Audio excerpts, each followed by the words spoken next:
Olá, pessoal. Bem-vindos à aula 32, onde a gente vai tratar de um novo conceito, o conceito de momento angular.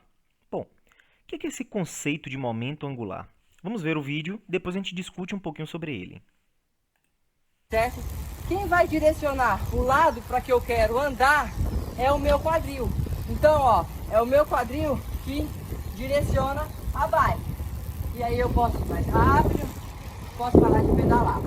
Outra dica, deixa a velocidade desenvolver, não tenha medo. Porque quanto mais baixa a velocidade, mais difícil é para você manter o equilíbrio. Então, deixa fluir. Quanto mais baixa é a velocidade, mais difícil é para você manter o equilíbrio. Perceberam isso? Bom, então essa ideia intuitiva que ela traz tem relação com esse conceito que a gente quer trabalhar, que é o conceito de momento angular. Então já tentaram ficar em pé numa bicicleta, parada, já viram como é difícil? Agora, quando a bicicleta já está em movimento, fica muito mais fácil se equilibrar, até soltar as mãos. Não façam isso, mas ela está mostrando como é que faz aí no vídeo, ok? Então, esse conceito que está relacionado com a estabilidade desses sistemas rotacionais é o conceito de momento angular. Então, do mesmo modo que a gente tinha momento linear, que media lá a quantidade de movimento, a gente tem um análogo para rotação que é chamado de momento angular. Eu diria que, entre aspas, ele vai medir a quantidade ou talvez a estabilidade da rotação, digamos assim, ok? O que o momento angular faz é definir um plano de giro. Quanto maior o momento angular, mais difícil é sair daquele plano de giro. No caso de uma bicicleta, de uma moto, por exemplo, a roda, quanto mais rápida, ela vai definir um momento angular maior, e esse momento angular, que no caso é perpendicular à roda, vai definir um plano. A roda não vai sair daquele plano de giro, a menos que tenha um torque mais intenso para produzir isso. Ou seja, a estabilidade a qual ela se refere tem relação com a intensidade dessa grandeza momento angular, ok? Vamos lá falar então sobre esse momento angular. Certo? Bom, o momento angular ele vai ser calculado é uma grandeza vetorial e ele vai ser calculado como produto vetorial entre o raio do eixo de giro até o ponto onde a gente está verificando o momento angular, e o momento linear, que é massa vezes a velocidade. Eu posso tirar massa, fica massa, que é um escalar, multiplicando o produto vetorial entre o raio até o eixo de giro e a velocidade da minha partícula. Então, por exemplo, se eu tiver um único objeto, uma única partícula aqui, rotacionando ou se movendo em relação a um eixo, qual é o momento angular dessa partícula? Então, eu vou calcular aqui o braço, quer dizer, a distância do eixo de giro ou do eixo até a minha partícula, vezes o momento angular, que na verdade é a massa vezes a velocidade, ok? Lembra que a gente fez algo parecido com isso para o torque? Então, a gente tinha que o torque era o quê? Braço, força. Então, era raio, VEC, força. Aqui, o VEC é produto vetorial. Aqui a gente tem braço vezes o VEC, momento linear. Observe que esse momento linear ele pode fazer um ângulo com raio. Ou seja, se eu projetar ele na mesma direção do raio, essa componente não vai produzir momento angular. Se eu projeto ele perpendicular ao raio, aí eu tenho a componente que produz momento angular. Então, no final das contas, isso aqui é MRV seno do ângulo, onde, quando a gente tiver perpendicular, a gente tem a componente que mais contribui, a única, na verdade, que contribui aí para a produção do momento angular, ok? Mais uma coisa, o produto vetorial entre dois vetores define um terceiro vetor que é perpendicular ao plano formado por aqueles outros dois. Ou seja, vocês estão vendo o plano XY aqui? Está vendo uma partícula que está no ponto A? Tem um vetor R e tem um vetor P.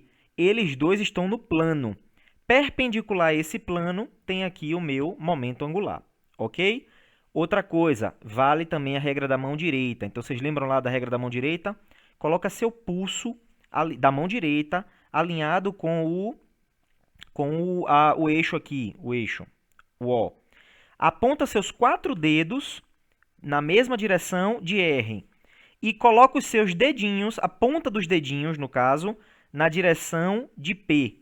Aí você vai dobrar um pouquinho os dedinhos. Isso vai tender a girar. Então, na verdade não é torque, mas enfim, imagine que você rotacione a mão. O seu dedão vai estar apontando para onde? Vai estar apontando para cima. Esse aqui é o momento angular, ok? Então, Se esse objeto estiver rotacionando aqui nesse sentido, o momento angular está para cima. Se o P estivesse para trás, para cá, no caso, você teria uma rotação no sentido contrário, o momento angular estaria para baixo. Ok? As unidades do momento angular vão ser o quê? Vai ser o quê? Quilogramas, metro vezes metro por segundo. Então, quilograma, metro quadrado por segundo, ou joules por segundo. Ok? Bom, então isso aí essa aqui é um pouco da matemática do momento angular, isso aqui para uma única partícula. Se você tiver uma única partícula que vai tender a rotacionar aqui em torno de um eixo, certo? Não precisa rotacionar necessariamente, você está se movendo, se ela tem velocidade, ela tem momento linear. E ela tem uma distância até um eixo, então ela tem momento angular também, ok? Bom, se eu quiser para várias partículas ao mesmo tempo, que a gente chama de corpo rígido, infinitas partículas, então você vai ter aqui, ó, a massa, o raio e a velocidade. Veja que massa por velocidade é momento, então é raio vezes momento linear. Por que eu coloquei somente o produto, não coloquei o seno aqui? Porque eu estou considerando o raio perpendicular, que é o mesmo que uma velocidade sempre perpendicular ao raio. Se eu fizer um somatório dessas grandezas, eu vou ter um momento angular total. Porque observe, aqui é para uma partícula, mas se eu tiver uma roda de bicicleta, cada pedacinho da roda de bicicleta tem um raio, cada pedacinho tem uma velocidade, então eu teria que somar todos os momentos angulares de cada uma das partículas que compõem uma roda de bicicleta. Ao fazer esse somatório, eu posso simplificar fazendo o seguinte, ó, se a velocidade linear é angular vezes o raio, eu tiro a velocidade angular do somatório, fica ômega somatório de MI/RI ao quadrado. Isso aqui vocês já viram. O que é isso aqui? Momento de inércia. Então, o momento angular de um corpo rígido pode ser calculado como o produto do momento de inércia pela velocidade angular, certo? Lembrando que isso aqui é vetor, hein? Aqui a gente está tratando como escalar, mas o momento de inércia é um vetor, assim como a velocidade angular também é um vetor, ok? Professor, o que que isso tem a ver com aquela bicicleta? Vamos lá. Então, imagine a seguinte situação. Mais uma vez, momento angular também é dado pela regra da mão direita. Então, seu pulso é como se fosse aqui o centro. Seus 4 dedos apontam na direção do raio. E a pontinha você dobra na direção da velocidade, ou momento linear. Quando sua mão tende a rotacionar nesse sentido, o polegar aponta onde está o momento angular. Ok? É bem parecido com o torque, só que o torque é raio e força. Aqui é raio e quantidade de movimento, certo? Olha aqui a nossa bicicleta. Então, imagine o seguinte, ó, você tem o centro do eixo, o eixo aqui da bicicleta, da roda. Você tem os raios, que são os raios mesmo da bicicleta, que não dá para ver aqui na figura, e a velocidade para frente, por exemplo. Então, se você colocar seu pulso na posição que seria o eixo de giro da roda, botar seus 4 dedos apontando em um raio, e a velocidade que está para frente, você dobra seus dedinhos para frente, você vai tender a girar a sua mão, que é justamente o movimento que gira a roda, certo? Aí para onde aponta seu polegar? Nesse caso, aponta para cima. Então o momento angular está aqui. Esse plano definido por esse momento angular, ele tende a ser estável quanto mais intenso é o momento angular. Em outras palavras, quanto maior o momento de inércia e maior a velocidade, mais estável é esse movimento rotacional, porque ele vai definir um plano aqui de giro que é definido por esse momento angular, ok? Bom, como é que funciona a segunda lei de Newton para rotação? A gente já viu. Como era a segunda lei de Newton para rotação? O torque resultante, ou o somatório dos torques, era igual ao momento angular, momento de inércia vezes aceleração angular, certo? A gente vai ver uma nova forma. A gente vai escrever ele como torque resultante, ou somatório dos torques, é igual à taxa de variação do momento angular com o tempo. Então, vejam, uma nova forma de escrever a segunda lei de Newton para rotação. Torque externo resultante que age sobre um sistema de partícula é igual à taxa de variação com o tempo do nosso momento angular. Ok? Professor, de onde veio? Por que a gente precisa de uma outra fórmula para representar a segunda lei de Newton para rotação? Veja, a gente já fez isso antes, para a translação. Olha aqui.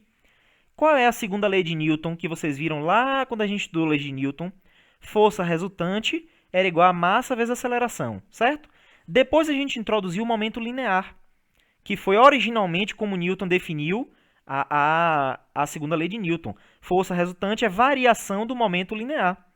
Lembre que momento linear é massa vezes velocidade. Se você tira a massa, fica m derivada da velocidade é o que? Aceleração, ou seja, ma.